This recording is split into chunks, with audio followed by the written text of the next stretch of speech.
Il existe des hommes et des femmes qui avancent dans la vie sans savoir qu'ils portent déjà une autorité intérieure. Les champions de Dieu, de Cindy Trimm, n'est pas un livre de promesses faciles, mais un rappel puissant. Tu n'es pas né pour subir, tu es né pour influencer consciemment. Dans cet ouvrage, il ne s'agit pas de fuir le monde, mais de comprendre les lois invisibles qui le gouvernent et la place que tu y occupes. Ici, sur les rares livres, nous ne lisons pas pour accumuler du savoir, mais pour réveiller ce qui sommeille. Écoute attentivement. Ce que tu vas entendre n'est pas destiné à tous, mais à ceux qui sentent qu'ils sont appelés à se tenir debout. Introduction. Le monde est souvent perçu comme un lieu hostile, imprévisible, presque écrasant. Beaucoup avancent avec l'impression de devoir subir les événements, les circonstances, les forces visibles et invisibles qui semblent décider à leur place. On prie pour que les choses changent. On espère une intervention extérieure. On attend un signe, un miracle, une ouverture. Pourtant, malgré la ferveur, malgré la foi proclamée, la transformation réelle tarde souvent à se manifester. Cette contradiction silencieuse est au cœur du malaise spirituel moderne. Une spiritualité intense dans l'intention, mais faible dans l'impact. Cindy Trimm pose une question dérangeante, mais libératrice. Et si le problème n'était pas l'absence de pouvoir, mais l'ignorance de l'autorité déjà donnée, l'être humain n'a pas été conçu comme une créature passive, condamnée à supplier un ciel lointain. Il a été pensé comme un être conscient, doté d'une capacité d'influence, de décision et de commandement intérieur. Là où beaucoup voient la vie comme un chaos à supporter, elle invite à la regarder comme un champ structuré, régi par des lois, des principes et des dynamiques que l'on peut apprendre à reconnaître et à activer. Prier sans comprendre sa position revient souvent à demander la permission d'exister pleinement. On confond humilité et effacement, foi et impuissance, spiritualité et attente interminable. Dans cette confusion, l'individu se place inconsciemment en dessous de ce qu'il est, renonçant à sa responsabilité créatrice. Cindy Trimm ne rejette pas la prière, elle la replace. Elle rappelle que la prière n'est pas une fuite hors du monde, mais une manière consciente d'y exercer une autorité alignée. L'idée centrale de Les Champions de Dieu est simple mais radicale. L'homme n'est pas né faible. Il est devenu faible par oubli. Oubli de sa parole, oubli de sa posture intérieure, oubli de sa capacité à se tenir debout dans l'invisible comme dans le visible. Un champion, dans cette perspective, n'est pas celui qui domine les autres, mais celui qui ne se nie plus lui-même. C'est celui qui cesse de se définir par ses peurs, ses manques ou ses blessures, pour se reconnaître comme acteur responsable dans l'ordre de la vie. Cette introduction est une invitation claire. Quitter la posture de victime spirituelle, non pas en devenant arrogant ou dur, mais en devenant conscient de ce que l'on porte, de ce que l'on déclare, de ce que l'on autorise intérieurement. Entrer dans la conscience de champion, ce n'est pas lutter contre le monde, c'est comprendre comment y agir sans se perdre. Et ce chemin commence toujours par une décision silencieuse, celle de se souvenir de son autorité oubliée. Chapitre 1. L'homme comme être d'autorité spirituelle. L'autorité spirituelle est l'un des concepts les plus mal compris de l'histoire humaine. Trop souvent, elle est confondue avec le pouvoir, la domination, la force imposée ou la supériorité sur autrui. Cette confusion a produit deux dérives opposées.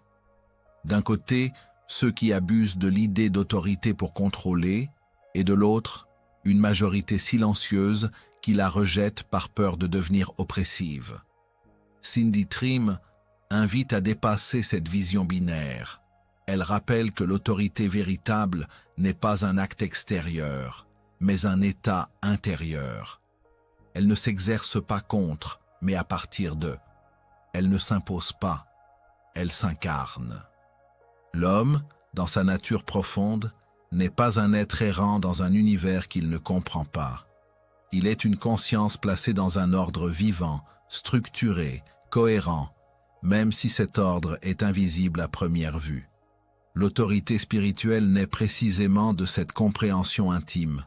Savoir qui l'on est, où l'on se tient, et à partir de quel centre intérieur on agit. Tant que l'individu ignore cette base, il confond action et agitation, influence et réaction, prière et supplication. Il agit beaucoup, mais depuis un lieu de déséquilibre. Comprendre l'autorité comme état intérieur, c'est reconnaître que tout commence par la posture de l'esprit. Une personne peut parler fort, décider, imposer, diriger, et pourtant être dépourvue d'autorité réelle. À l'inverse, une présence calme, alignée, claire, peut transformer une situation sans élever la voix ni contraindre qui que ce soit. L'autorité ne vient pas du volume, mais de la cohérence. Elle émerge quand pensée, parole et intention vibrent à l'unisson. C'est cette unité intérieure qui rend une parole porteuse, une décision stable, une présence incontournable. La puissance brute, elle, est réactive. Elle cherche à compenser une insécurité intérieure par des démonstrations extérieures. Elle force, elle presse, elle lutte. Elle s'épuise vite, car elle n'est pas enracinée. L'autorité légitime, au contraire, est silencieuse avant d'être visible. Elle n'a pas besoin de convaincre, car elle est reconnue instinctivement. Elle ne se défend pas, car elle ne doute pas de sa place. Cette autorité-là ne s'apprend pas comme une technique. Elle se retrouve comme une mémoire ancienne. Ignorer son autorité intérieure ouvre la porte à la confusion sous toutes ses formes. Quand l'homme ne sait plus qu'il est un point d'ordre dans l'univers, il devient perméable à toutes les influences. Les pensées se contredisent, les émotions gouvernent, les circonstances dictent les décisions. L'individu réagit au lieu de répondre. Il subit au lieu d'orienter. Dans cet état, même la spiritualité devient floue. On prie beaucoup, mais on ne sait plus depuis quel espace intérieur on le fait. On demande sans cesse parce qu'on ne se reconnaît plus comme responsable. La confusion n'est pas seulement mentale, elle est existentielle. Elle se manifeste par un sentiment diffus d'impuissance, une difficulté à poser des limites, une incapacité à maintenir une direction intérieure stable. Cindy Trimm souligne que ce n'est pas un manque de foi qui crée cet état, mais un manque de positionnement. La foi sans autorité devient attente, l'autorité sans foi devient dureté. L'équilibre naît lorsque l'homme comprend qu'il est à la fois relié à une source plus vaste et responsable de ce qui l'autorise dans son espace intérieur. Redécouvrir la place de l'homme dans l'ordre invisible, c'est sortir d'une vision infantile de la spiritualité. L'univers n'est pas un parent capricieux qui donne ou retire selon l'humeur. Il répond à des lois, à des principes, à des dynamiques précises.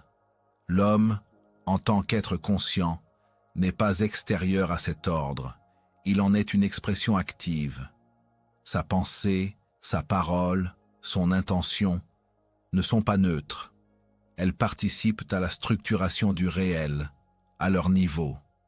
Cette prise de conscience est souvent inconfortable, car elle retire l'excuse de l'impuissance. Si l'homme est porteur d'autorité, alors il ne peut plus tout attribuer aux circonstances, aux forces extérieures, au destin ou aux autres. Cela ne signifie pas qu'il contrôle tout, mais qu'il est responsable de sa position intérieure face à ce qui arrive.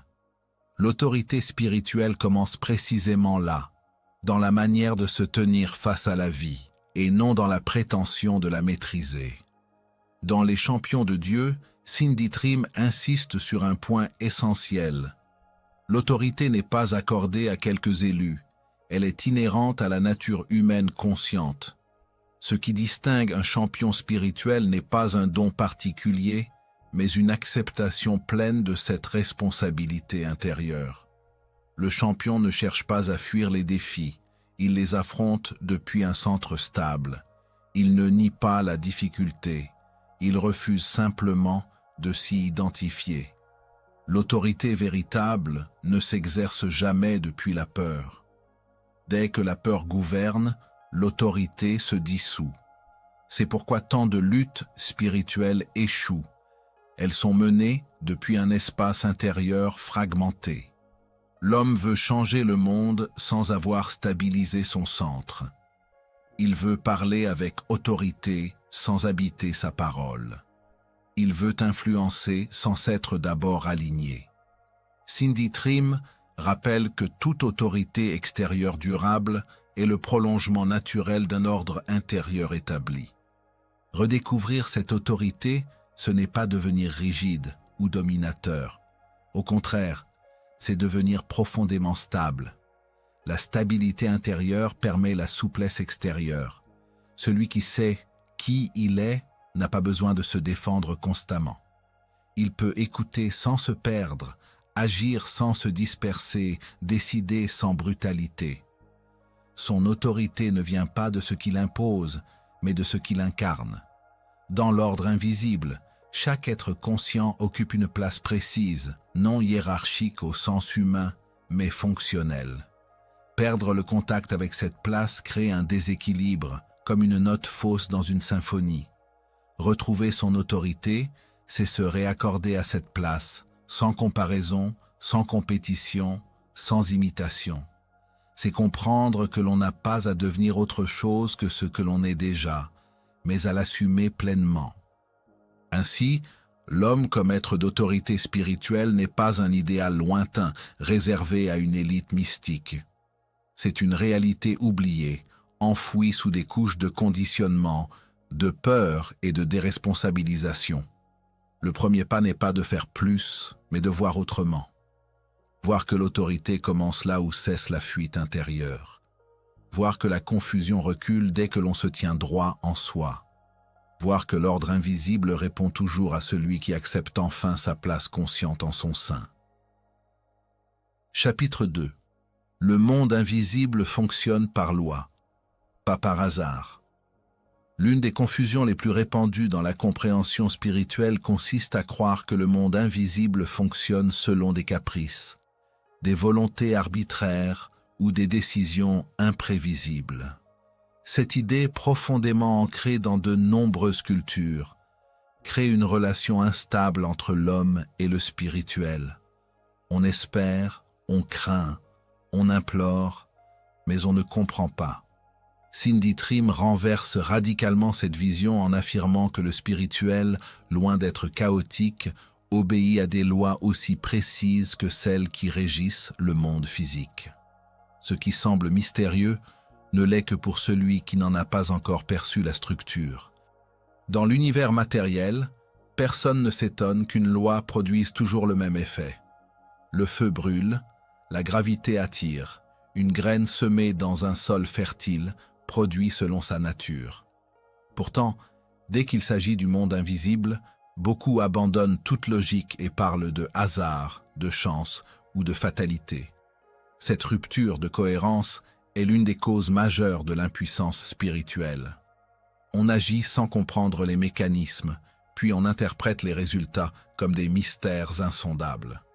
En réalité, le spirituel ne nie pas l'ordre, il l'exprime à un niveau plus subtil. Dire que le monde invisible fonctionne par loi ne signifie pas le réduire à une mécanique froide. Ces lois sont vivantes, dynamiques, intelligentes. Elles répondent à des états de conscience, à des alignements intérieurs, à des postures mentales et spirituelles. L'homme n'interagit pas avec l'invisible par hasard, mais par correspondance. Ce qu'il pense, ce qu'il autorise intérieurement, ce qu'il tolère, ce qu'il affirme avec constance devient un point de contact avec ses lois. L'invisible répond toujours, mais rarement de la manière naïve que l'on imagine. L'une des erreurs les plus courantes est de croire que la foi, à elle seule, suffit à produire des résultats. Cindy Trimm ne nie pas la foi, mais elle la replace dans un cadre plus vaste. La foi sans compréhension devient une attente passive. Elle espère un résultat sans connaître les conditions de manifestation. C'est comme vouloir récolter sans respecter les saisons, le sol ou la semence. La foi véritable n'est pas aveugle. Elle est alignée avec la compréhension des principes. Elle agit en accord avec les lois, non en opposition à elles. Dans le monde invisible, l'influence ne se gagne pas par l'intensité émotionnelle, mais par la constance intérieure. Une prière chargée d'émotions mais dépourvue de clarté intérieure produit peu d'effets durables. À l'inverse, une parole simple posée depuis un espace d'autorité intérieure peut déplacer des résistances profondes. Cela révèle une loi fondamentale. L'invisible répond à la stabilité plus qu'à l'agitation. Ce qui est fluctuant attire peu. Ce qui est cohérent s'impose naturellement. Les règles invisibles qui gouvernent l'influence sont étroitement liées à l'état intérieur de celui qui agit. Toute influence authentique commence par une maîtrise intérieure. Là où l'homme est fragmenté, l'influence se disperse. Là où il est aligné, elle se concentre. Cette loi explique pourquoi certaines personnes semblent avoir un impact disproportionné par rapport à leurs actions visibles. Leur autorité ne vient pas de ce qu'elles font, mais de ce qu'elles sont intérieurement devenues. La résistance, dans le monde invisible, obéit elle aussi à des lois précises. Elle n'apparaît pas au hasard. Elle se manifeste lorsqu'un changement est en cours, lorsqu'une conscience s'élève, lorsqu'un ordre ancien est remis en question. Comprendre cela transforme radicalement la manière de vivre l'opposition. Au lieu de la percevoir comme un échec ou une punition, on la reconnaît comme un indicateur de mouvement. La résistance signale souvent que l'on touche un seuil, non que l'on se trompe de direction. La manifestation, enfin, n'est pas un acte magique, mais un processus de correspondance. Ce qui se manifeste extérieurement est toujours le prolongement d'un état intérieur stabilisé. Tant que l'intérieur est contradictoire, la manifestation reste instable. L'invisible ne répond pas aux affirmations ponctuelles, mais aux états dominants. C'est pourquoi tant de pratiques échouent. Elles tentent de forcer un résultat sans transformer la base intérieure. Elles veulent un effet sans respecter la loi de cohérence. Voir le monde comme un système intelligible ne signifie pas tout contrôler. Cela signifie comprendre que rien n'est arbitraire. Même ce qui semble injuste ou incompréhensible obéit à des dynamiques plus vastes. Cette compréhension n'annule pas la compassion, mais elle empêche la victimisation. Celui qui comprend les lois cesse de se demander sans cesse « pourquoi moi ?» et commence à se demander à quel principe cela répond. Ce déplacement de perspective est profondément libérateur. Cindy Trimm insiste sur un point essentiel. Ignorer une loi ne la rend pas inactive. Comme la gravité, elle agit que l'on y croit ou non. Beaucoup vivent des conséquences spirituelles sans jamais en comprendre la cause. Ils parlent de malchance, d'attaque ou de blocage, alors qu'ils sont simplement en désaccord avec certaines lois invisibles. La compréhension ne juge pas, elle éclaire. Elle ne condamne pas, elle responsabilise. Lorsque l'homme commence à percevoir le monde invisible comme un espace régi par des principes, sa posture change. Il devient plus attentif à ce qu'il pense, à ce qu'il dit, à ce qu'il nourrit intérieurement. Il comprend que chaque pensée répétée est une semence, que chaque parole affirmée est un décret, que chaque émotion entretenue devient une atmosphère. Il cesse de vivre au hasard, non parce qu'il contrôle tout, mais parce qu'il vit avec discernement. Cette vision transforme également la relation au temps. Les lois invisibles ne produisent pas toujours des effets immédiats. Elles agissent souvent par accumulation, par maturation. Comprendre cela évite la frustration et l'abandon prématuré.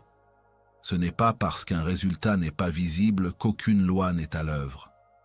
Beaucoup de transformations profondes se produisent dans l'invisible bien avant d'apparaître dans le visible. Le monde invisible fonctionne par loi parce qu'il est ordonné. Cet ordre n'est pas rigide, mais cohérent.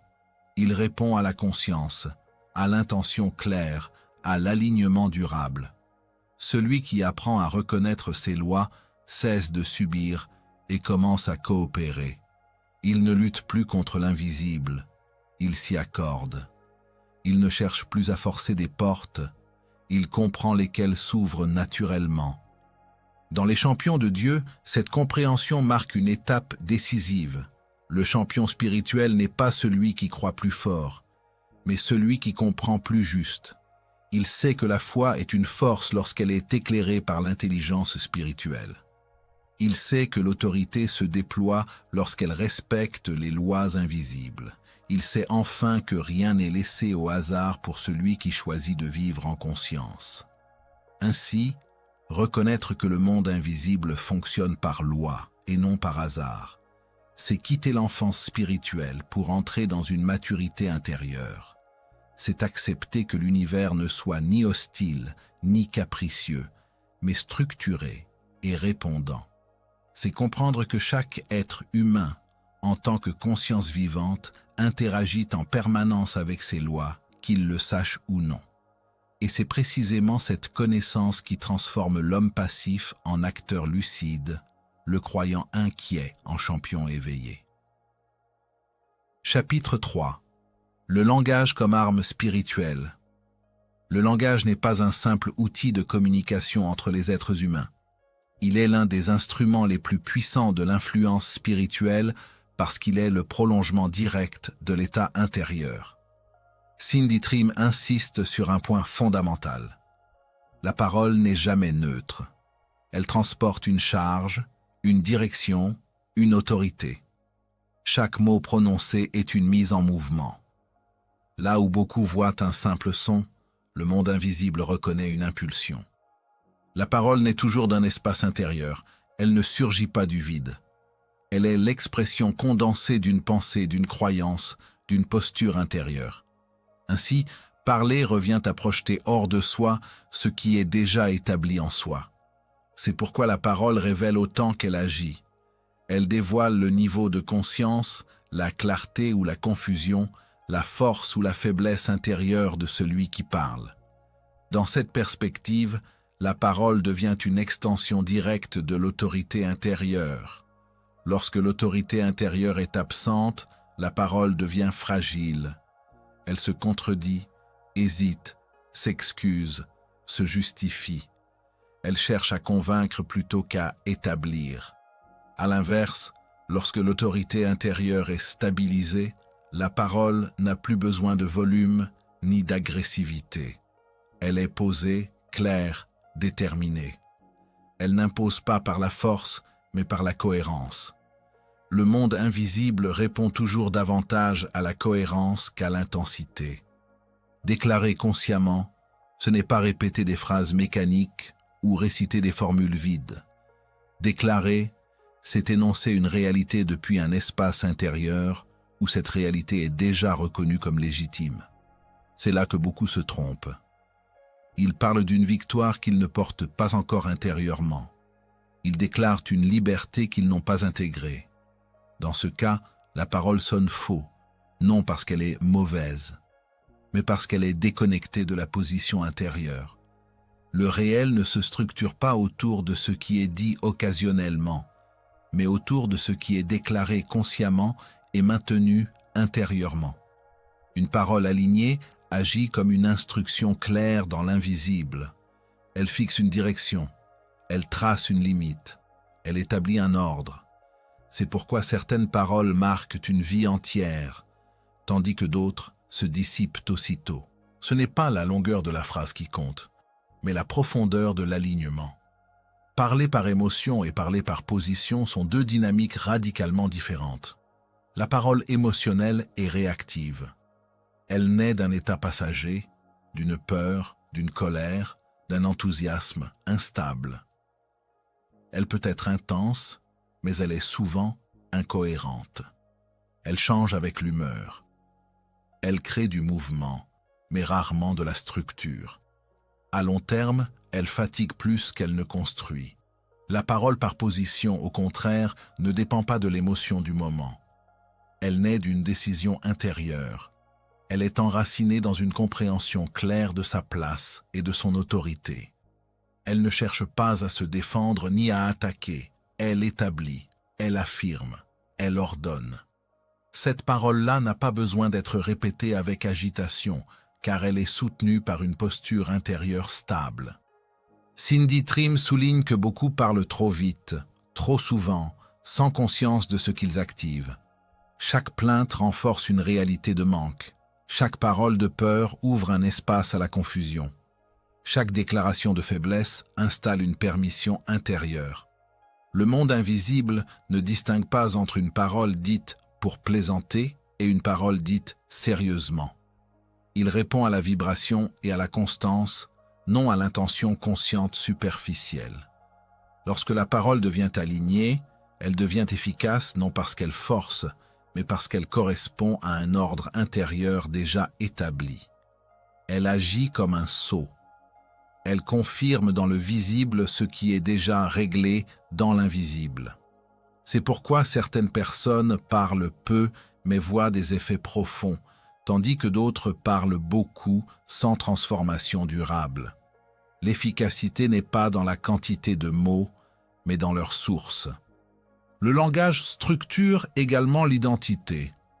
Se définir sans cesse comme faible, en lutte, victime ou dépassé, crée une architecture intérieure qui finit par se manifester extérieurement. À l'inverse, se positionner intérieurement comme responsable, conscient, stable et aligné transforme progressivement la perception de soi et du monde. La parole est l'un des principaux outils par lesquels cette transformation s'opère. Dans le cadre du combat spirituel, la parole joue un rôle décisif. Ce qui n'est pas nommé consciemment reste souvent actif dans l'ombre. Ce qui est nommé avec clarté perd de son pouvoir caché. Parler, ici, ne signifie pas se plaindre ou s'exposer inutilement, mais reconnaître, discerner et établir une position. Une parole claire met fin à certaines influences parce qu'elle retire leur terrain d'action principal, la confusion. Il est important de comprendre que le silence n'est pas l'opposé de la parole alignée. Le silence peut être une parole intérieure extrêmement puissante lorsqu'il est rempli de conscience. Mais lorsque la parole est nécessaire, se taire par peur ou par doute revient souvent à céder du terrain. L'autorité spirituelle ne s'exprime pas toujours, mais lorsqu'elle s'exprime, elle le fait sans hésitation intérieure.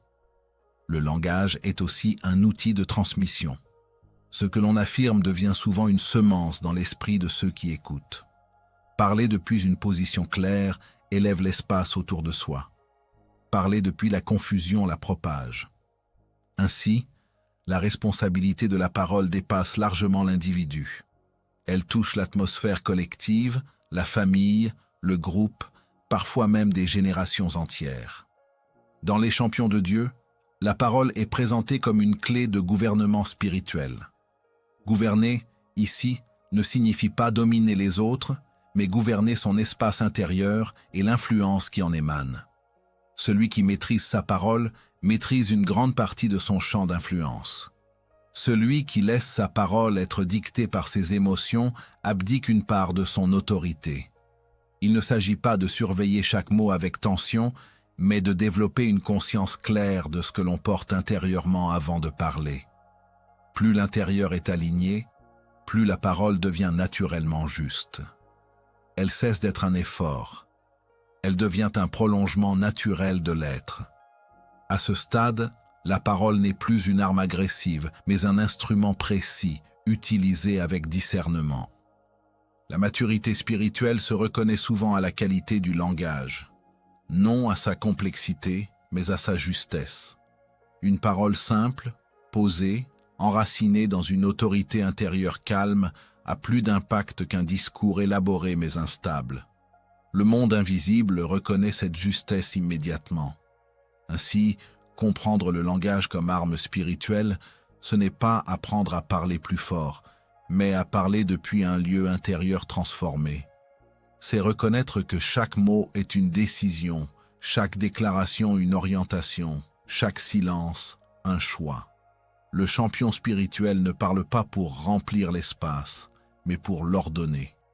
Et lorsque sa parole est alignée, elle devient inévitablement efficace, car elle ne cherche pas à convaincre le monde. Elle répond à une loi invisible déjà en accord avec elle. Chapitre 4. La pensée gouverne le territoire. Toute victoire véritable commence avant l'action, avant la parole, avant même l'intention visible. Elle commence dans le mental, non pas dans le mental agité, dispersé, réactif, mais dans le mental comme espace de gouvernement intérieur. Cindy Trimm insiste sur cette vérité fondamentale. Celui qui ne gouverne pas ses pensées ne gouverne aucun territoire, ni spirituel, ni matériel, ni relationnel. La pensée n'est pas un simple phénomène passif qui traverse l'esprit. Elle est une force structurante qui façonne la réalité vécue. Le territoire le plus convoité dans toute dynamique spirituelle n'est jamais extérieur. Ce n'est ni l'argent, ni la position sociale, ni même le pouvoir visible. Le territoire primordial est l'esprit humain. Celui qui contrôle la pensée influence la perception. Celui qui influence la perception dirige les choix. Et celui qui dirige les choix oriente la destinée. Ainsi, la pensée est le point d'origine de toute domination ou de toute liberté. Beaucoup cherchent la victoire dans des changements extérieurs, des prières répétées, des stratégies visibles, sans comprendre que tant que le système de pensée reste inchangé, toute victoire est temporaire. Le monde invisible ne s'oppose pas tant aux actions qu'aux structures mentales qui les soutiennent. Une pensée dominante agit comme une loi personnelle. Elle n'a pas besoin d'être vraie pour être efficace. Elle a seulement besoin d'être crue et répétée intérieurement. Une pensée dominante n'est pas une pensée occasionnelle, c'est une idée qui revient, qui s'installe, qui devient familière. Elle façonne progressivement l'identité. Lorsqu'une personne pense régulièrement qu'elle est limitée, elle finit par vivre dans des frontières invisibles qu'elle n'a jamais consciemment choisies. Lorsqu'une personne entretient l'idée qu'elle n'a pas d'autorité, elle se place elle-même en position de soumission, même sans oppresseur extérieur. Ces pensées deviennent des lois personnelles, non parce qu'elles sont imposées de l'extérieur, mais parce qu'elles sont acceptées de l'intérieur. Et une loi acceptée intérieurement n'a pas besoin de contraintes extérieures pour s'exercer. Elle s'auto-applique. C'est pourquoi tant de personnes vivent enfermées dans des schémas qu'elles pourraient briser, mais qu'elles ne perçoivent même plus comme des prisons. La guerre la plus intense n'est pas celle des événements visibles, mais celle de l'imaginaire. L'imaginaire n'est pas un simple espace de rêverie. Il est le laboratoire de la réalité future. Ce que l'on imagine régulièrement finit par devenir familier, et ce qui devient familier cesse de choquer. Ainsi, l'imaginaire peut être un terrain d'expansion ou un champ de sabotage silencieux. Dans cette guerre silencieuse, les pensées ne se présentent presque jamais comme des ennemis. Elles se déguisent en raisonnement logique, en prudence, en réalisme, parfois même en humilité. Elles murmurent plutôt qu'elles n'attaquent. Elles suggèrent plutôt qu'elles n'imposent. Et c'est précisément ce qui les rend efficaces. Une pensée subtilement destructrice est souvent plus dangereuse qu'une attaque frontale. Cindy Trimm met en lumière le fait que le mental non gouverné devient un territoire ouvert, non parce qu'il est faible, mais parce qu'il est indiscipliné. Ce n'est pas la force de l'influence extérieure qui détermine l'impact, mais l'absence de structure intérieure. Un esprit stable, clair et enraciné devient naturellement résistant, sans effort excessif. Stabiliser l'esprit ne signifie pas bloquer les pensées ou chercher un silence artificiel. Cela signifie reconnaître quelles pensées ont autorité et lesquelles n'en ont pas. Cela implique un discernement actif. Toutes les pensées ne méritent pas d'être crues. Toutes les idées qui traversent l'esprit ne viennent pas du même espace intérieur. Certaines sont héritées, d'autres injectées, d'autres encore conditionnées par l'environnement. Le premier acte de gouvernement mental est l'observation lucide. Observer une pensée sans s'y identifier immédiatement crée une distance salutaire. Cette distance redonne le pouvoir de choisir. Tant qu'une pensée est confondue avec l'identité, elle gouverne. Lorsqu'elle est vue comme un contenu passager, elle perd une grande partie de son influence. La stabilité intérieure ne vient pas de la suppression des pensées, mais de la clarté sur leur place. Une pensée n'est pas un ordre. Elle est une proposition. Celui qui l'ignore ou l'accepte exerce son autorité. Celui qui la subit abdique sans s'en rendre compte.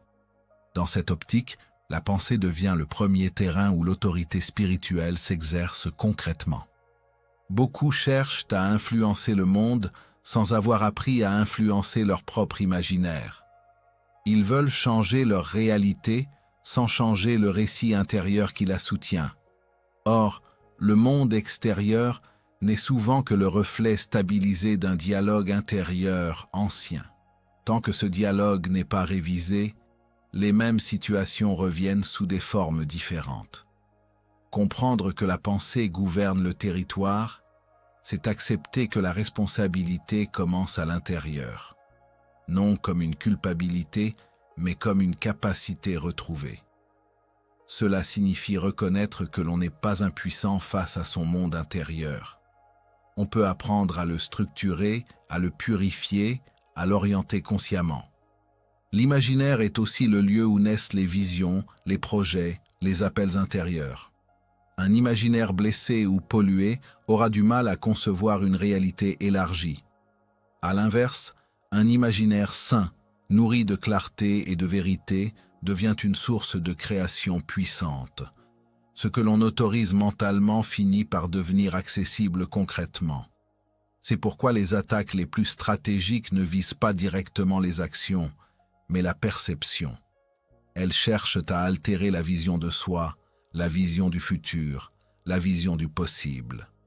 Lorsqu'une personne cesse de croire en sa capacité d'influence, elle devient manipulable sans contrainte. Lorsqu'elle doute profondément de sa légitimité, elle s'auto-exclut des espaces qu'elle pourrait occuper. Stabiliser l'esprit, c'est donc stabiliser l'influence. Une influence instable naît toujours d'un mental instable. À l'inverse, une influence durable repose sur une pensée claire, cohérente, enracinée. Le calme intérieur n'est pas une absence de force, mais une force maîtrisée. Il empêche les influences extérieures de dicter le rythme et la direction. Dans les champions de Dieu, cette maîtrise mentale n'est pas présentée comme une technique psychologique, mais comme une posture spirituelle. Il s'agit d'habiter pleinement son esprit, de ne plus le laisser vacant. Un esprit occupé par la conscience devient difficile à envahir. Un esprit abandonné à l'automatisme devient vulnérable, même dans un environnement favorable. La pensée gouverne également le temps. Ce que l'on rumine appartient souvent au passé. Ce que l'on anticipe avec peur vole l'énergie du présent. Un esprit stabilisé revient sans cesse à l'instant conscient, là où l'autorité est réelle. Le présent est le seul lieu où une décision peut être prise. Le passé est figé, le futur est hypothétique, mais le présent est gouvernable. Lorsque le mental est clarifié, les émotions s'alignent progressivement. Les décisions deviennent plus justes. La parole se précise. L'action gagne en efficacité. Tout cela découle d'un même centre, la pensée gouvernée. Ainsi, le travail intérieur n'est jamais une perte de temps. Il est un investissement stratégique. Le territoire que l'on est appelé à influencer commence toujours par soi-même. Celui qui ne peut pas rester maître de son imaginaire aura du mal à rester maître de sa direction. Celui qui se laisse emporter par chaque pensée ne pourra pas tenir une vision à long terme. La constance extérieure est toujours le fruit d'une constance intérieure. Comprendre cette loi transforme profondément la manière de vivre. Les épreuves ne sont plus vues uniquement comme des attaques extérieures. mais comme des révélateurs de structures mentales à ajuster. Chaque résistance devient une invitation à renforcer la clarté intérieure. Chaque conflit met en lumière une zone où une pensée dominante demande à être réexaminée. Ainsi, la véritable guerre n'est pas bruyante. Elle est silencieuse, quotidienne, intime. Elle se joue dans les espaces invisibles de l'esprit. Et c'est précisément là que se gagnent les victoires les plus durables. Celui qui gouverne sa pensée gouverne son territoire. Celui qui stabilise son esprit stabilise son influence. Et celui qui comprend cette loi cesse de subir le monde. Il commence à l'habiter consciemment, avec autorité, lucidité et maîtrise intérieure. Chapitre 5. La discipline intérieure du champion. La discipline intérieure est l'élément le plus sous-estimé de l'autorité spirituelle, et pourtant le plus décisif. Cindy Trimm insiste sur un point fondamental. L'autorité sans discipline ne disparaît pas brutalement, elle se dissout lentement. Elle s'affaiblit par incohérence, par dispersion, par manque de constance. Beaucoup reçoivent une révélation, une compréhension, parfois même une véritable élévation intérieure. Mais faute de discipline, cette hauteur n'est pas habitée. Elle devient un souvenir au lieu de devenir un état. La discipline n'est pas une contrainte extérieure imposée par une règle ou une institution.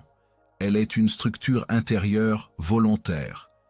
Elle est la capacité à rester aligné avec ce que l'on sait être juste, même lorsque l'émotion fluctue, même lorsque l'environnement pousse dans une autre direction.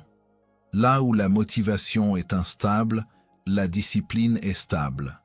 Et dans le domaine spirituel, seule la stabilité produit une influence durable. Beaucoup confondent puissance et discipline. Ils pensent que ressentir intensément, prier avec ferveur ou vivre des moments forts suffit. Mais la puissance sans discipline est comme une rivière sans lit. Elle déborde, s'éparpille, perd sa direction. La discipline, elle, donne une forme à la force. Elle permet à l'énergie intérieure de circuler sans se perdre. Elle transforme l'intensité en continuité.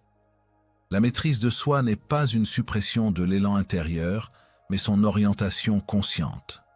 Se maîtriser ne signifie pas se réprimer, mais se connaître suffisamment pour ne pas être gouverné par ses réactions.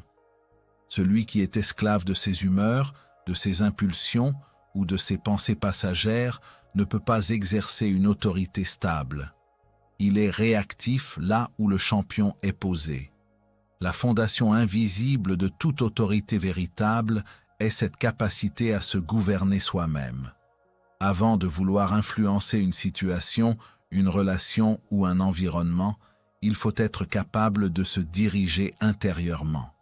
Celui qui ne peut pas se contenir ne peut pas contenir un territoire. Celui qui ne peut pas se discipliner ne peut pas maintenir une position élevée. La discipline intérieure se manifeste d'abord dans les choses simples et répétitives. Elle n'apparaît pas seulement dans les grands moments de crise, mais dans la manière dont on gère ses pensées quotidiennes, son temps, son attention, sa parole. Chaque petit renoncement conscient renforce la colonne intérieure. Chaque engagement tenu avec soi-même consolide l'autorité silencieuse. Cindy Trimm montre que le monde invisible répond davantage à la constance qu'à l'intensité ponctuelle. Une prière sporadique, aussi forte soit-elle, a moins d'impact qu'une posture intérieure maintenue jour après jour. La discipline crée une fréquence stable, et toute influence durable agit par fréquence avant d'agir par force. Beaucoup cherchent à gouverner des situations sans avoir appris à gouverner leurs réactions face à ces situations. Ils veulent la victoire sans l'endurance. Ils veulent le résultat sans le processus. Or, le processus est précisément ce qui forge le champion. Sans discipline, l'autorité devient fragile, car elle dépend des circonstances favorables pour se manifester. Se gouverner soi-même implique une honnêteté intérieure profonde. Cela signifie reconnaître ses zones de faiblesse sans s'y identifier, observer ses automatismes sans les justifier et décider consciemment de ne plus fonctionner uniquement par habitude. La discipline commence là où l'on cesse de se mentir à soi-même.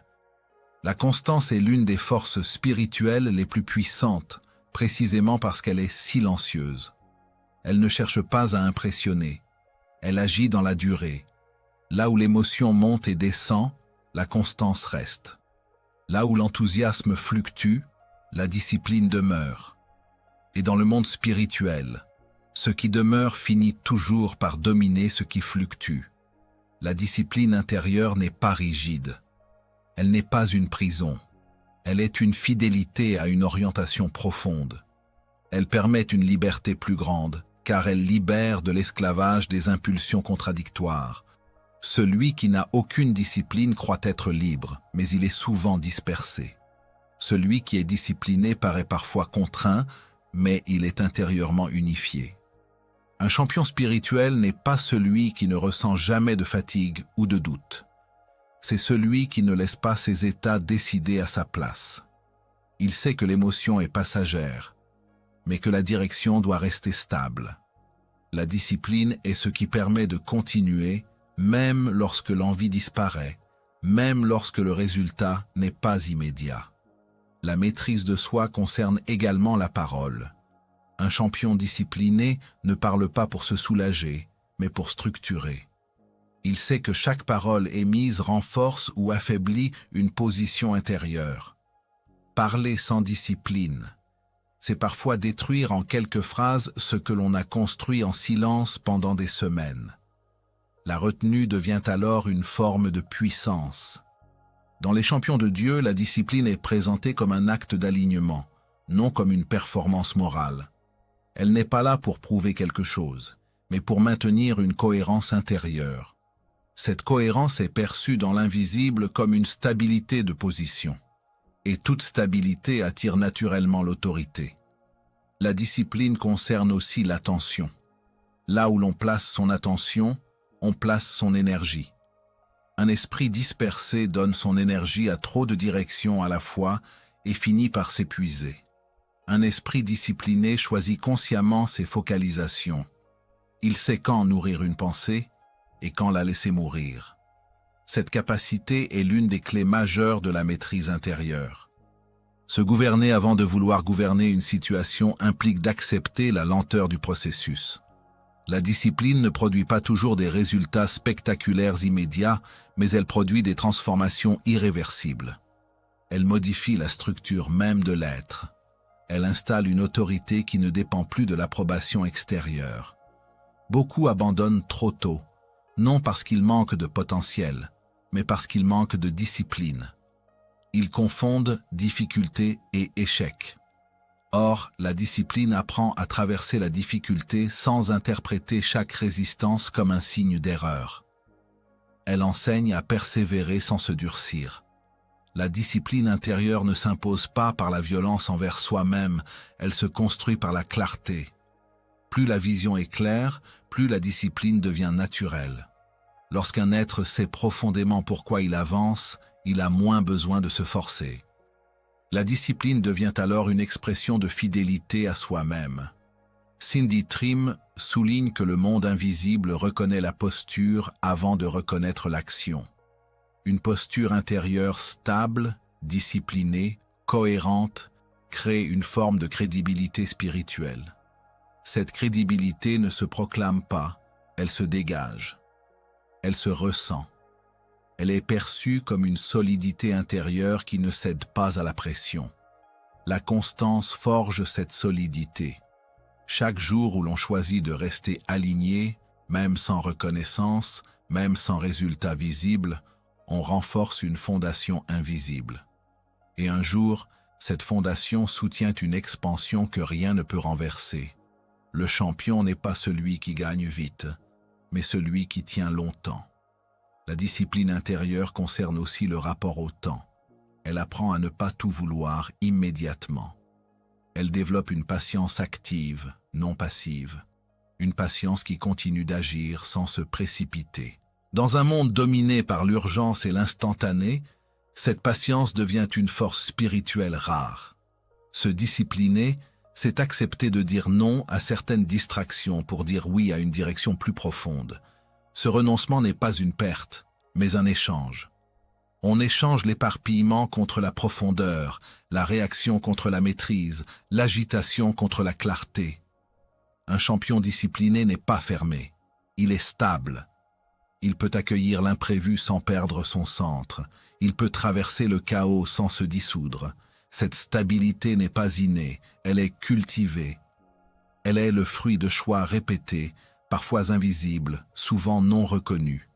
La discipline intérieure transforme progressivement la relation à soi-même. On cesse de se voir comme un être soumis aux circonstances et l'on commence à se percevoir comme un espace de décision consciente. Cette transformation est silencieuse, mais profonde. Elle modifie la posture intérieure face à la vie. Lorsque la discipline est intégrée, l'autorité cesse d'être un effort.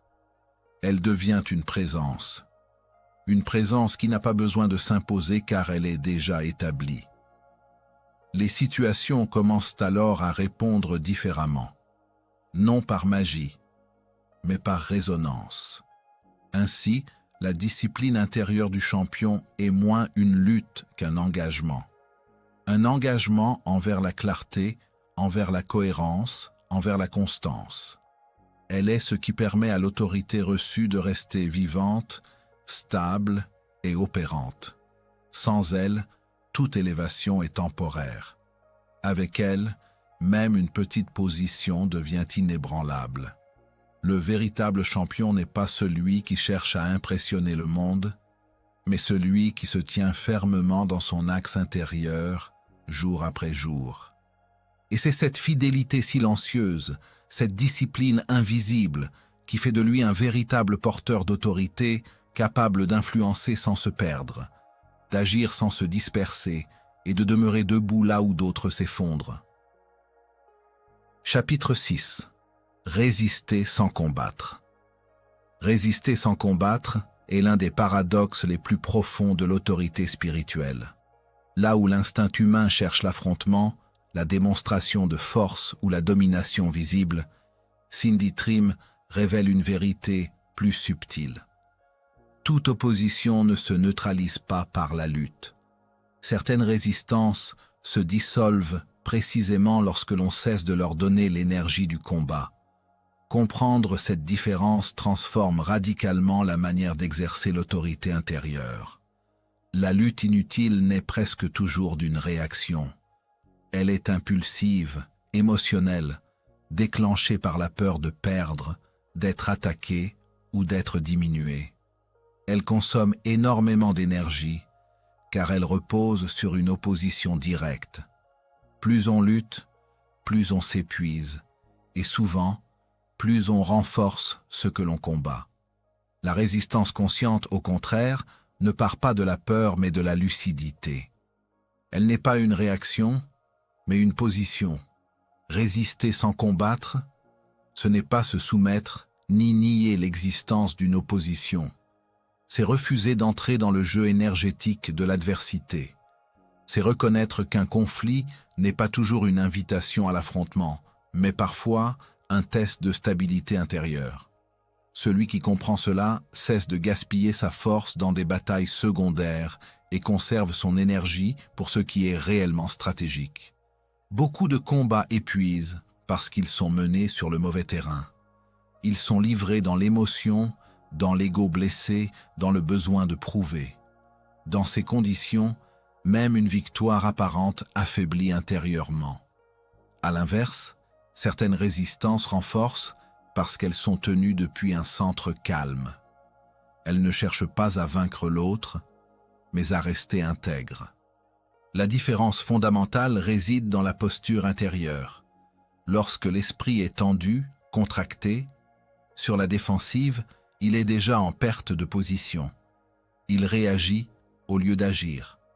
La résistance consciente commence lorsque l'on cesse de se définir par ce qui s'oppose à nous. Tant que l'ennemi dicte notre état intérieur, il détient une forme de pouvoir. Résister sans combattre, c'est reprendre cette souveraineté intérieure. La posture qui neutralise l'opposition n'est ni passive ni agressive. Elle est stable. Elle repose sur une certitude intérieure qui n'a pas besoin de se justifier. Cette certitude ne crie pas, ne se précipite pas, ne cherche pas à convaincre. Elle demeure. Et dans le monde invisible, ce qui demeure finit toujours par prévaloir sur ce qui s'agite. Cindy Trimm montre que beaucoup de forces opposées se nourrissent de la réaction qu'elles provoquent. La peur, la colère, l'angoisse deviennent des carburants. Lorsque ces carburants disparaissent, l'opposition perd sa prise. C'est pourquoi la paix intérieure n'est pas une faiblesse, mais une stratégie de puissance. Elle coupe l'alimentation du conflit à la source. Résister sans combattre demande une grande maîtrise de soi. Il faut être capable de rester présent sans se durcir, attentif sans se crisper. Cette maîtrise ne consiste pas à supprimer les émotions, mais à ne pas leur laisser le gouvernail. L'émotion peut être ressentie sans être suivie. Cette distinction est essentielle. Celui qui suit chaque émotion devient prévisible et manipulable. Celui qui les observe sans s'y soumettre reste libre. La paix dont il est question ici n'est pas une fuite hors du réel. Elle n'est pas une indifférence. Elle est une lucidité calme. Elle permet de voir clairement ce qui mérite une réponse et ce qui mérite le silence. Dans bien des cas, le silence intérieur est plus déstabilisant pour l'opposition que 1000 arguments. Il ne donne aucun point d'accroche. Certains combats renforcent parce qu'ils sont choisis consciemment. Ils sont rares, ciblés, nécessaires. Ils ne sont pas déclenchés par l'orgueil, mais par l'alignement avec une direction intérieure claire. Dans ces cas-là, l'effort ne disperse pas l'énergie, il la concentre. Mais ces combats-là ne peuvent être discernés que par un esprit discipliné et paisible. La lutte inutile, elle, se reconnaît à ses fruits. Elle laisse une sensation de lourdeur, de confusion, d'amertume, même lorsque l'on pense avoir gagné. Elle crée une agitation intérieure durable. À l'inverse, la résistance consciente laisse une sensation de clarté, même lorsqu'aucun changement extérieur immédiat n'est visible. Elle renforce la colonne intérieure. Résister sans combattre implique de comprendre que toute opposition n'est pas personnelle. Beaucoup de résistances apparaissent précisément lorsque l'on occupe une position plus juste, plus alignée. Elles ne sont pas une attaque contre l'individu, mais une réaction à une fréquence différente. Comprendre cela évite de tomber dans la victimisation ou la colère inutile. La posture intérieure qui neutralise l'opposition repose sur un axe stable. Cet axe est nourri par la cohérence entre pensée, parole et intention. Lorsqu'il y a cohérence, l'opposition a peu de prise. Elle peut provoquer, mais elle ne peut pas déstabiliser. Elle peut tenter, mais elle ne peut pas déplacer. La paix comme stratégie de puissance surprend souvent ceux qui associent la force au bruit et à l'intensité. Pourtant, dans toutes les traditions profondes, la véritable autorité est silencieuse. Elle n'a pas besoin de se défendre constamment. Elle ne se justifie pas. Elle agit depuis une profondeur que l'agitation ne peut atteindre. Résister sans combattre, c'est aussi accepter de ne pas répondre à toutes les provocations. Chaque provocation est une tentative de déplacement intérieur. Y répondre automatiquement, c'est accepter ce déplacement. Refuser d'y répondre, consciemment, c'est rester centré. Cette retenue est une forme élevée de maîtrise. Beaucoup confondent cette retenue avec la faiblesse, parce qu'ils sont habitués à mesurer la force à l'intensité de la réaction. En réalité, il faut une grande force pour rester calme lorsque tout pousse à réagir. Cette force n'est pas spectaculaire, mais elle est durable. Elle ne brûle pas l'énergie, elle la conserve. La résistance consciente implique aussi un rapport mature au temps. Elle sait que certaines oppositions se dissolvent d'elles-mêmes lorsqu'elles ne sont pas nourries. La précipitation à régler le problème peut parfois le solidifier. Le temps, allié à une posture stable, devient alors un facteur de résolution. La paix intérieure agit comme un champ de stabilité. Elle influence l'environnement sans effort apparent. Les tensions autour d'elle ont tendance à se réorganiser, à perdre leur intensité. Ce n'est pas un phénomène mystique au sens naïf, mais une loi de résonance. Ce qui est stable tend à stabiliser ce qui l'entoure. Résister sans combattre, ce n'est pas renoncer à l'action. C'est choisir le bon niveau d'action.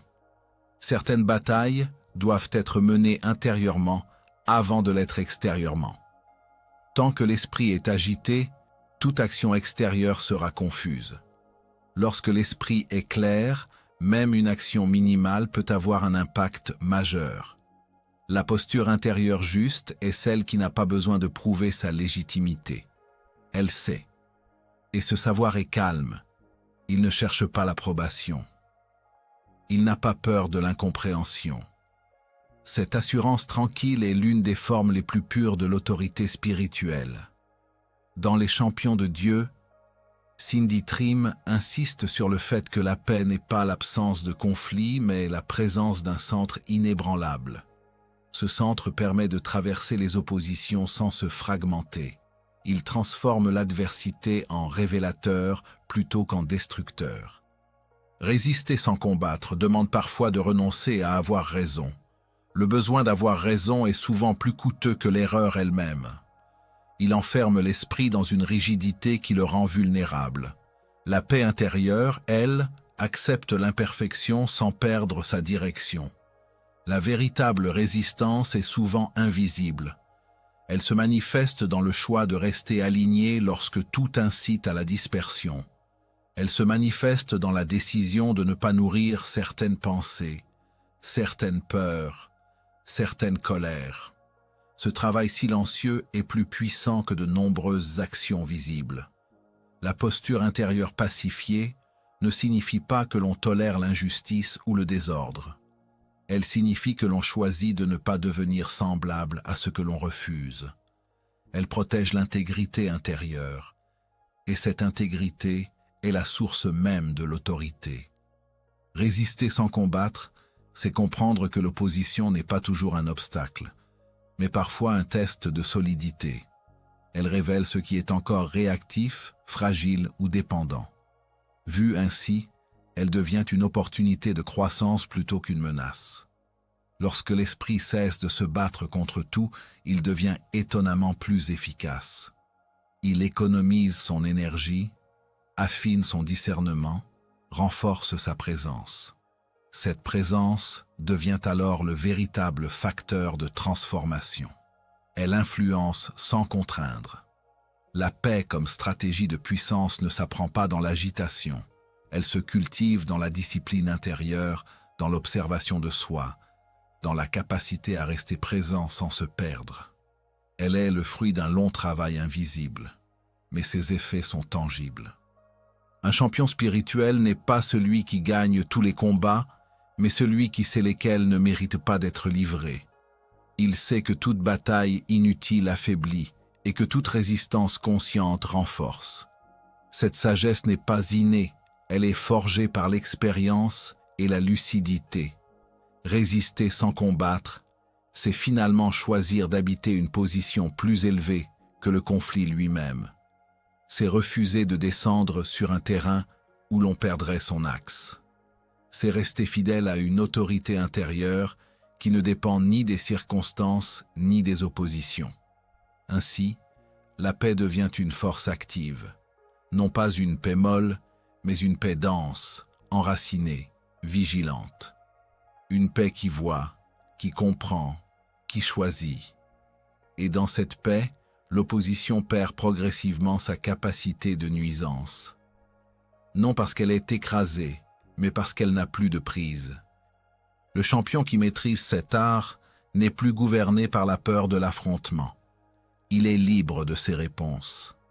Il agit depuis un espace intérieur stable, et cette stabilité, silencieuse mais ferme, est l'une des plus grandes expressions de l'autorité spirituelle. Chapitre 7. Le territoire personnel. Corps, esprit, vie. Chaque être humain vit dans un territoire, même s'il n'en a pas toujours conscience. Ce territoire n'est pas seulement géographique ou social, il est avant tout intérieur. Il englobe le corps, l'esprit, l'attention, les pensées acceptées, les émotions nourries, les paroles prononcées, les choix répétés.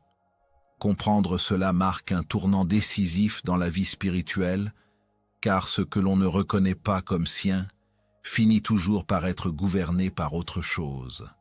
Être gardien de son territoire signifie reconnaître que l'on est responsable de ce qui circule en soi, non pas dans un sens culpabilisant, mais dans un sens souverain. Tout ce qui entre dans ton espace intérieur sans discernement s'installe, s'organise, puis influence tes décisions, ton énergie et ta direction de vie. Rien n'entre par hasard. Ce qui entre toujours par une porte laissée ouverte, souvent par ignorance, fatigue ou tolérance excessive.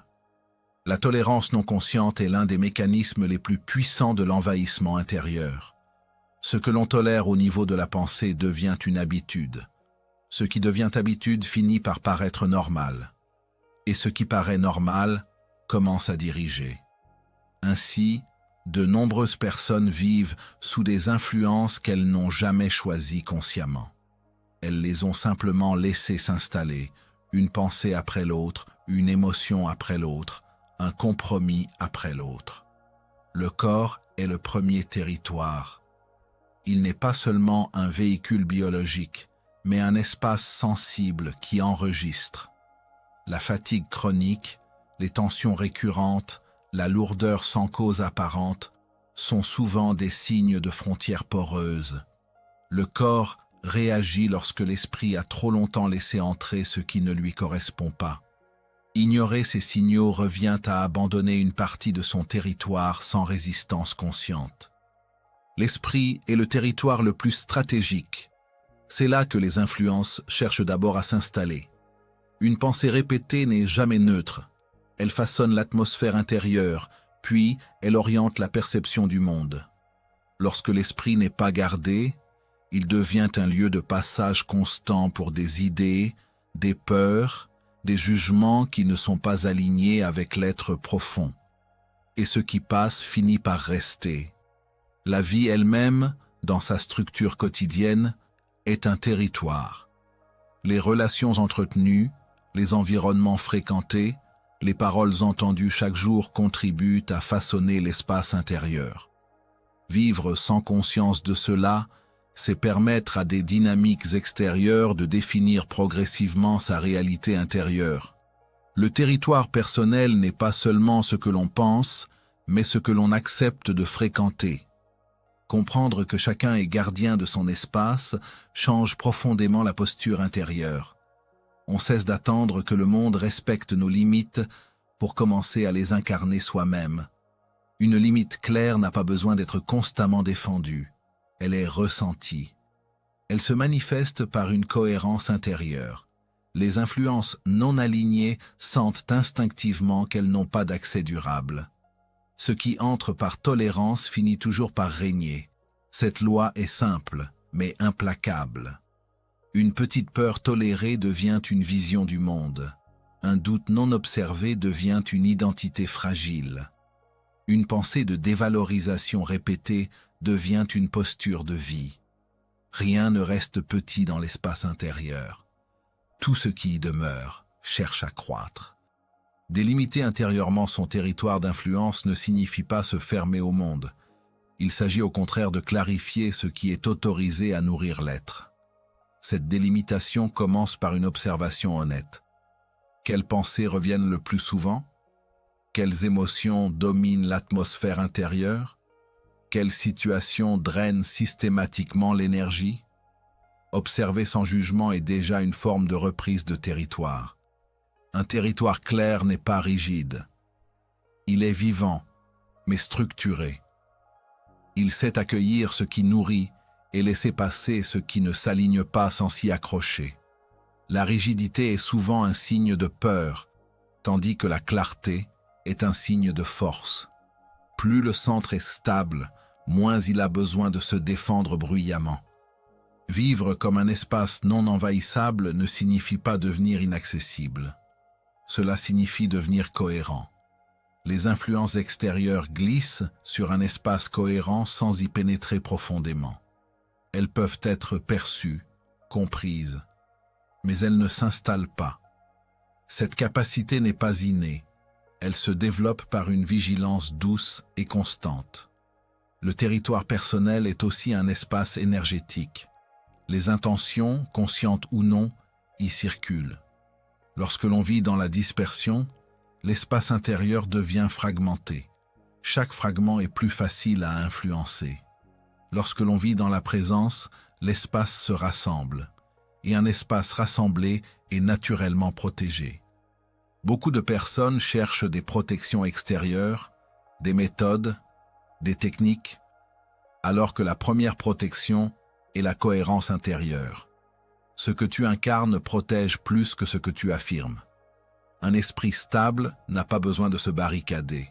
Il est simplement moins perméable aux influences dissonantes. Le territoire personnel inclut aussi le droit de dire non intérieurement. Non à certaines pensées. Non à certaines émotions recyclées. Non à certaines histoires mentales. Dire non intérieurement n'est pas un acte violent.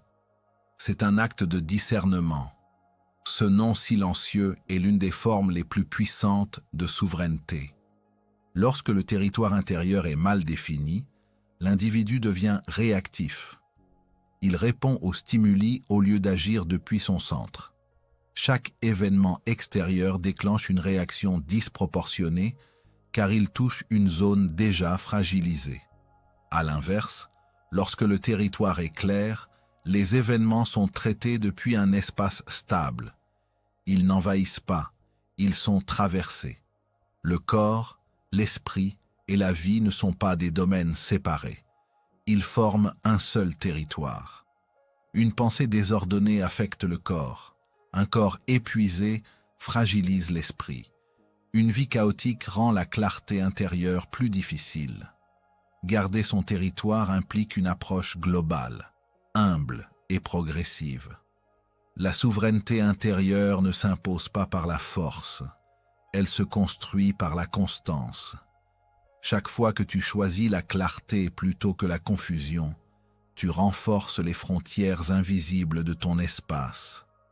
Chaque fois que tu refuses de nourrir une pensée destructrice, tu récupères un fragment de territoire. Il est important de comprendre que tout envahissement commence subtilement. Rarement une influence arrive brutalement. Elle s'installe par des compromis mentaux, par des justifications, par des fatigues non écoutées.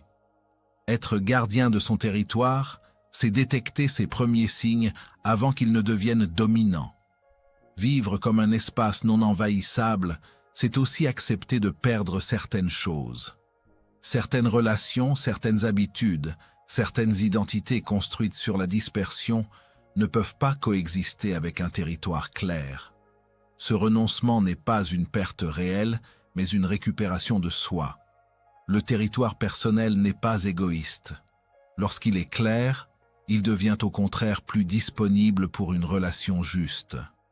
Une personne envahie intérieurement donne depuis le manque. Une personne souveraine donne depuis la plénitude. Ainsi, garder son territoire est aussi un acte de responsabilité envers les autres. La vie respecte ce qui est clairement habité. Ce principe est visible partout. Une maison bien entretenue n'attire pas l'intrusion. Un esprit habité par la présence attire moins de perturbations. Ce n'est pas une promesse d'absence de défis, mais une garantie de stabilité face à eux. Être gardien de son territoire, c'est finalement reconnaître que ta vie intérieure est un espace sacré. Non au sens religieux, mais au sens vivant. Ce qui y entre façonne ton expérience du monde. Choisir consciemment ce qui y demeure est l'un des actes les plus puissants d'un champion spirituel. Ainsi, corps, esprit et vie cessent d'être des lieux envahis par défaut. Ils deviennent des espaces habités, conscients, cohérents. Et dans cet espace, l'influence extérieure perd de sa force, non parce qu'elle est combattue, mais parce qu'elle n'a plus d'accès durable. Chapitre 8. Le temps du champion. Le temps est l'un des outils les plus puissants d'un champion, pourtant il est souvent mal compris et mal utilisé. Beaucoup pensent que la force, l'autorité ou l'influence se mesurent à la rapidité de l'action, à la précipitation des décisions ou à l'urgence avec laquelle ils cherchent à obtenir des résultats. Cette confusion entre hâte et efficacité est à l'origine de nombreuses erreurs spirituelles et stratégiques. Le champion comprend que chaque action a un moment juste, que la maîtrise intérieure ne se révèle pas dans la précipitation, mais dans l'alignement avec le flux naturel des circonstances et de la maturité personnelle. L'impatience est l'ennemie silencieuse de l'autorité. Elle engendre des décisions hâtives, des paroles mal pesées et des actes qui exposent le territoire intérieur plutôt que de le protéger. La personne impatiente tente de combler un vide par l'action, croyant que l'énergie peut se substituer à la synchronisation. Mais l'univers spirituel obéit à des lois plus fines que la simple volonté. Chaque situation a sa saison, et agir avant le moment approprié affaiblit l'impact de l'autorité. Un champion sait que la puissance ne se mesure pas en mouvement, mais en précision, en timing et en clarté d'intention. Comprendre les saisons spirituelles revient à observer le rythme intérieur et extérieur. Certaines périodes sont faites pour la préparation silencieuse, l'apprentissage subtil, l'introspection.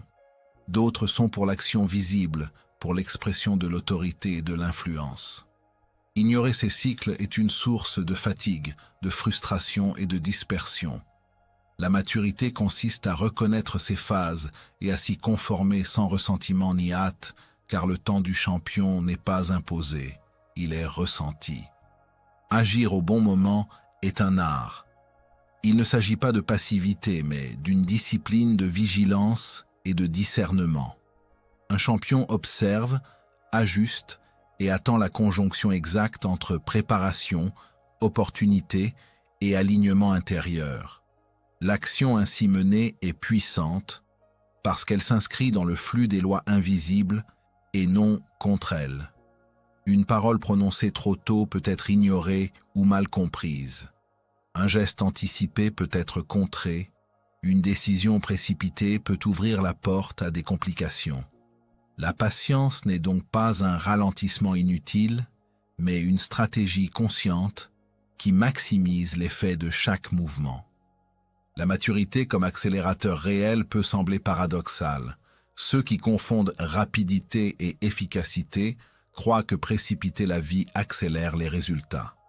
Mais la maturité intérieure et la conscience du temps permettent de multiplier l'impact des actions. Le champion patient fait moins de gestes, mais chacun produit des effets amplifiés. L'énergie est concentrée, la clarté est préservée et l'autorité ne se dilue jamais dans l'impatience ou le mouvement inutile. Le temps est également un révélateur de force. L'attente, lorsqu'elle est consciente, renforce la discipline, affine la vision et clarifie l'intention.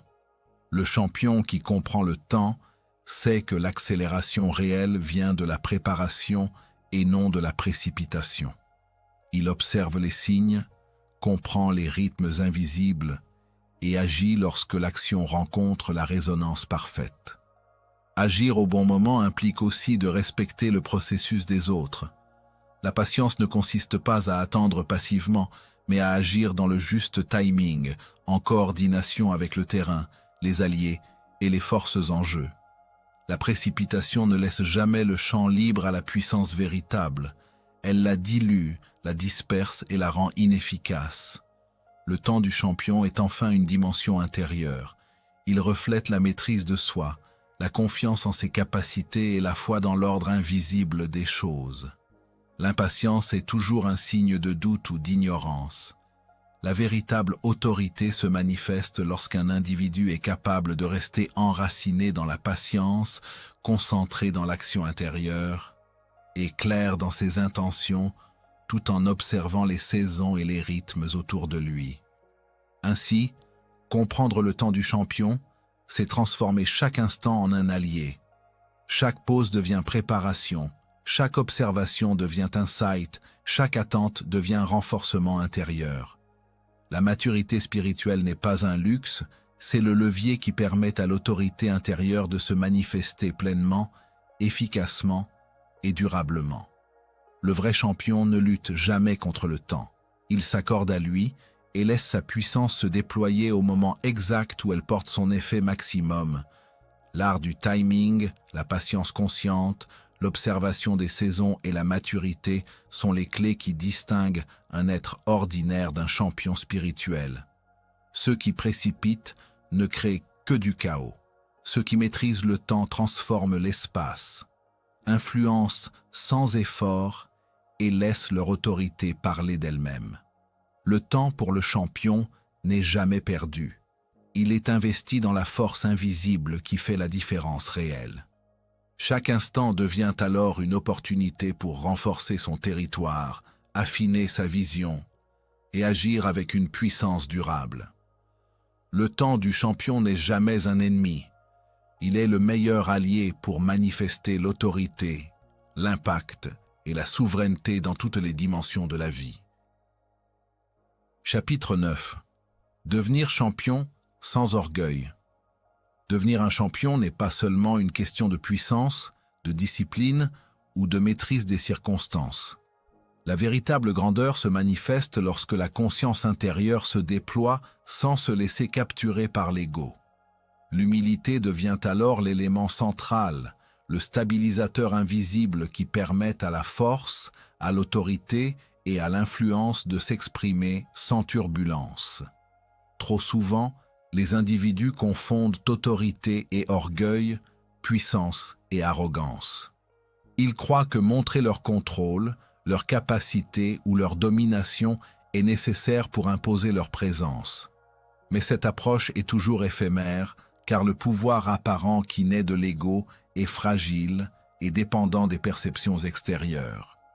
L'humilité ne consiste pas à se dévaloriser ou à minimiser sa propre force, mais à comprendre que le véritable pouvoir se manifeste dans le silence intérieur. C'est une force tranquille, alignée et souveraine.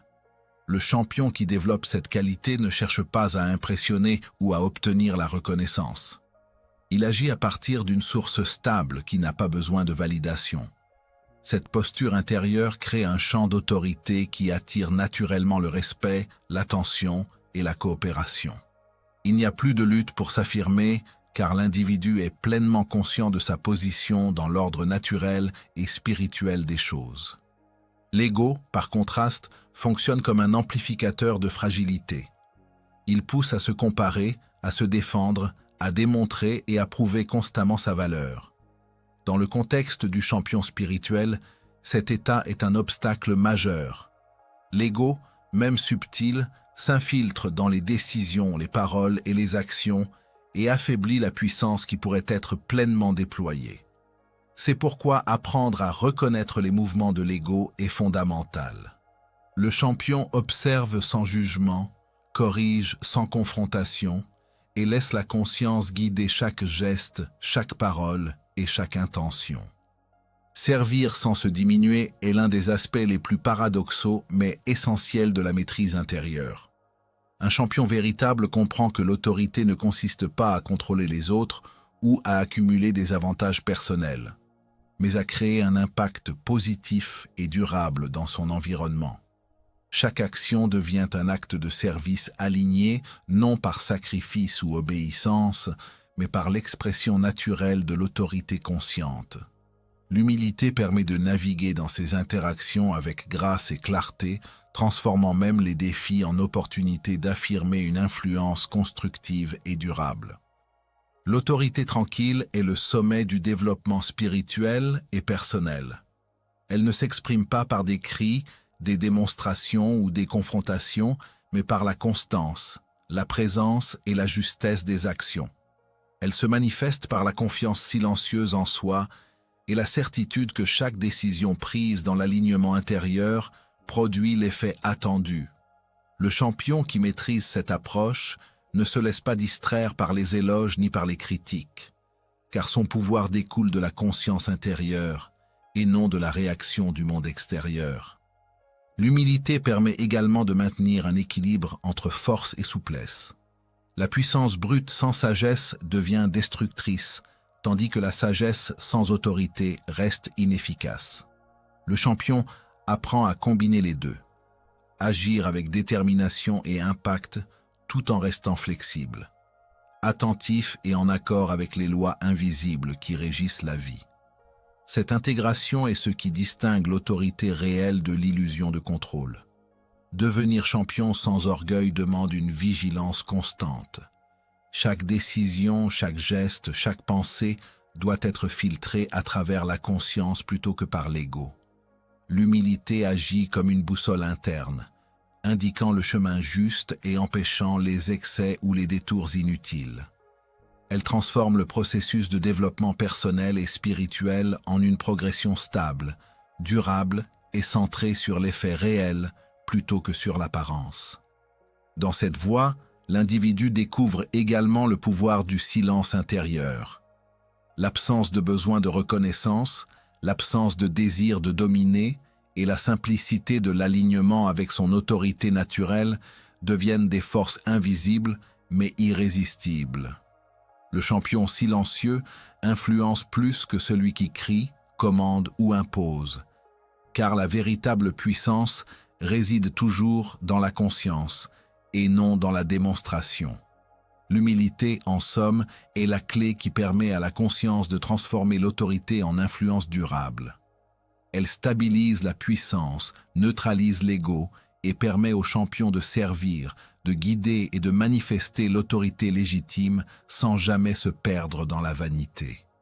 Le chemin vers le statut de champion n'est pas une course de démonstration, mais un voyage intérieur où l'alignement, la conscience et l'humilité façonnent l'être capable de créer un impact réel et profond dans le monde. Ainsi, devenir champion sans orgueil signifie incarner une autorité tranquille, servir avec puissance et constance, et laisser l'influence découler naturellement d'une maîtrise intérieure profonde et stable. L'humilité n'est pas faiblesse, elle est le socle invisible qui rend chaque champion invincible, respecté et authentique. Reprendre sa place dans le monde ne signifie pas imposer sa volonté ou écraser ceux qui semblent se dresser sur notre chemin. L'autorité véritable ne s'exprime jamais par la force ou la domination bruyante. Elle est silencieuse, subtile et profondément enracinée dans la conscience. Chaque individu possède un espace légitime dans lequel il peut exercer sa puissance intérieure, et occuper cet espace avec clarté, fermeté et alignement est bien plus efficace que toute tentative de contrôle extérieur. La vraie force d'un champion n'est pas dans la démonstration, mais dans la constance et la justesse de sa présence. Lorsque l'intérieur est solide, ordonné et clair, l'extérieur se réorganise naturellement. Les situations, les relations et même les circonstances semblent répondre avec fluidité à la posture intérieure. C'est un principe fondamental.